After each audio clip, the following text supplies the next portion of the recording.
In my last video in this series, there were a couple of questions in the comments, and one of them was pertaining to Goose, so I'm going to answer that in a separate video. However, there was an individual who was asking, what should the time frame be in terms of establishing the more dominant position in the group or just over a singular dog? And he had said when he had previously adopted a pit that he believed it happened right away because the dog fell asleep on his lap in the car. And then he went on to ask, when should you be concerned if your efforts in gaining dominance over the dog is not bearing fruit?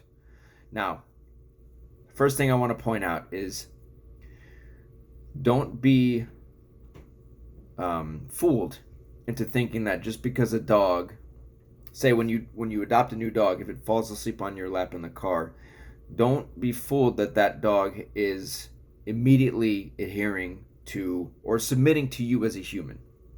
It doesn't work that way. Because there are moments along the way, say especially when you bring that dog home, that are going to reveal the truth. Now, there's also an adjustment period when you bring a new dog home. I will also say, before I get into this is very dog specific, right? I'm going to give you some general guidelines and general principles that would apply to anybody and any dog when you're taking a new dog into your world, because this is also very human specific too. But it's good. The advice that I give one person is not going to be the same advice that I would give another person. However, there are some general guidelines and rules that I would give anybody when bringing a new dog home. So the first thing you need to understand is as soon as you meet that dog, you are establishing yourself as an authority figure, right? Just your presence, how you communicate to that dog, how do you look at that dog, how do you speak to that dog, what kind of body language are you using with that dog? Those all send a message to the dog. The dog is reading you, right? It's getting a read on who you are and whether or not you are stronger than it, or whether or not you're the kind of individual it can dominate. Now, not every dog has a dominant personality, right? There's a range to this. There's a whole spectrum to this. This is why we understand that dogs operate within a dominance hierarchy. Well, that pecking order shows the range. Where does each personality fit in to a group? So, but I'm gonna frame this in the context of, say, if you take a dog home and it is more headstrong. I work with a lot of headstrong dogs and dominant dogs. So those are that's the most type of phone calls I get is from people that have an unruly dog, or a dog who challenges them, or a dog who's seeking control. Okay. Now, in the previous video, we had gone over the definitions of dominance, control, power, influence, right? So the definition of dominance is power and influence over others. Okay, so today we're going to explore, how does that look in action? What is the application of dominance? Okay, so when bringing a new dog into your world, because before I said you have to dominate the dog. Right now, the definition of dominate, because this is dominance applied as a verb. Dominate is a verb. The first transitive verb is to rule and control. All right, so when you dominate your dog, you are establishing control over the dog. You are ruling the dog, right? The dominating leads to the dominance. And that all leads to the authority and the control you have over the dog. But you are establishing that you control things, right? This is how you dominate. But it also establishes that you are gaining control over the dog, but you are establishing to the dog that you control, say, the environment. When you bring the dog home, you are letting the dog know that you control the furniture, you control the food, you control the treats, you control the whatever. You control everything. Now, the transitive verb number 2 is to exert the supreme determining or guiding influence on, right? So you've heard the term, exerting dominance. So this comes down to the strength of your personality, the strength in your communication, right? The eye contact you give, like I said before, the tone of your voice, the body language you use. Do you show weakness to the dog? when you talk, are you too excited? Are you too nervous? Are you fearful? Are you anxious? No. If you're stable and you're grounded, this is also a form of strength. You're showing emotional stability. Now, transitive verb number 3 is to overlook from a superior elevation or command because of superior height or position. So, when you are dominating your dog, you are telling the dog, in the way you communicate, that I'm superior to you. I'm taking the superior position over you by telling you what to do and what not to do, and by establishing that I control things. Right? So the one at the top of the dominance hierarchy is the one that makes the rules for the rest of the group. Right? Similar to like when you go to work, your boss, now the CEO of that corporation or wherever you work makes the rules and the policies for everybody else to follow. Even the people above you, that hierarchy, your boss has to follow those rules and policies. Maybe your boss enforces those rules and policies, but the guy all the way at the top is the one that calls the shots. He's the most dominant, right? The definition dominant is the most important, the most influential, and the most powerful within a group. Okay, so if you bring a dog home, maybe you have another dog. But let's say you bring a dog home and it has a strong personality. It has more dominant tendencies. Now that dog can exert power and influence over the other dog, but that dog cannot exert power and influence over you. You have to exert power and influence over all of the dogs, thereby establishing yourself as the most dominant figure. This was the way it worked with my previous 2 dogs, right? Kaylee and Bruno. Bruno was absolutely the more dominant force between the 2 dogs, right? So Kaylee did not seek to dominate him because her strength of personality was not nearly as strong as his. So from day one, he established that I'm stronger than you, and she submitted to that. But I also established to him that I'm stronger than both of you. So, when you do that, you're exerting dominance over all of the dogs in the equation, thereby establishing yourself as the more dominant, or the most dominant of all involved. And the way you do that is by dominating all the dogs in the equation. Now, what this is going to lead to is power struggles, right? And that was the day I brought Bruno home, we got into some power struggles because, again, he had dominant tendencies and nobody before him had set boundaries for him to follow and made rules for him and began the process of putting expectations on him. So when you start to do that with a dog who's never had it, they're going to battle you. They're going to fight you. You're going to get into a power struggle. Now the goal is to win those power struggles. We'll get to that in a second, but I want to continue to go through these definitions here.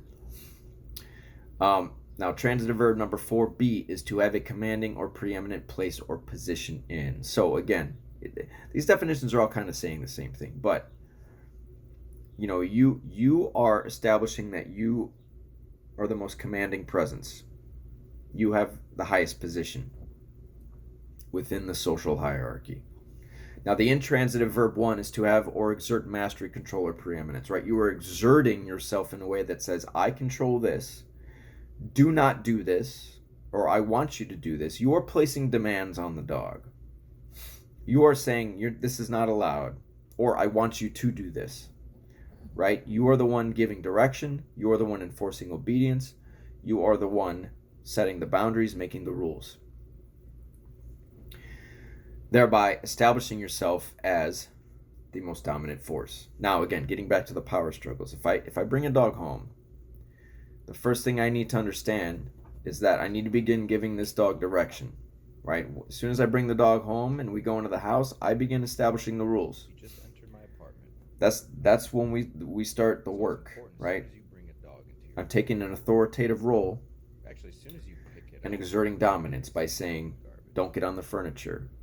If I put a bowl of food down, I'm going to claim that food and say you have to wait and adhere to the boundaries I'm establishing here before you earn the food. Now, I'll use the furniture as an example because here's an example of what you don't want to do. Let's say I bring a dog home and I don't do any of these things, and I allow the dog to kind of just do what it wants. Now, like I said, there's going to be an adjustment period. It usually takes around 3 days before a dog starts to get comfortable, and you start to see more of the true side of the dog, or the more like, who is this dog really? When that adjustment period is over. So there are some things that may just come up along the way that don't present themselves the first day you bring a dog home. Now with Bruno, that wasn't the case. He was like day one. Well, the aggression he didn't show at the shelter, but he started to show that when I brought him home. Now, actually, I'll avoid the couch. I'll use Bruno as an example. When I brought him home, the first thing he wanted to do when I set a bowl of food down was growl at Kaylee. And I told him that was unacceptable. And all I did was I touched him. I gave him a firm touch, and I just pointed at him, and I said no in a very firm way. But I also gave him firm eye contact. I was being very assertive with him, exerting dominance. Or I should say that I am now attempting to dominate the dog with the strength of my personality. He listened. I then told him they could eat. And then as soon as he was done, he went to grab the food out of Kaylee's mouth. Well, I took it out of his mouth, gave it back to her. Then I had to block him from getting back to Kaylee to take the food again. Well, he didn't like that. So he went to try to pee on my bed. Well, I caught him in the middle of it, and I clapped my hand and said, "Hey!" And then I got him off the couch and took him outside. But again, it was the strength in the way I was telling him that I did not approve of that showed him that you don't like the fact that I was taking the food out of your mouth and establishing boundaries, letting you know that I control everything here. So his next course of action it's kind of like a fuck you to say, well, I'm going to go pee on the bed. I'm going to try to control something around here because that's what he's used to doing. Well, I told him he couldn't do that either. Now, if I had let all that shit slide day one, and I let him dominate the environment, I let him establish himself as the more superior force between me and Kaylee, he would have been the most dominant figure. And then he would have been making rules for me and Kaylee. That's the trap you don't want to fall into. That's what I'm saying. As soon as you bring a dog home, that work starts right away. You have to make the boundaries. You have to enforce the boundaries. You have to, every little thing that dog's going to do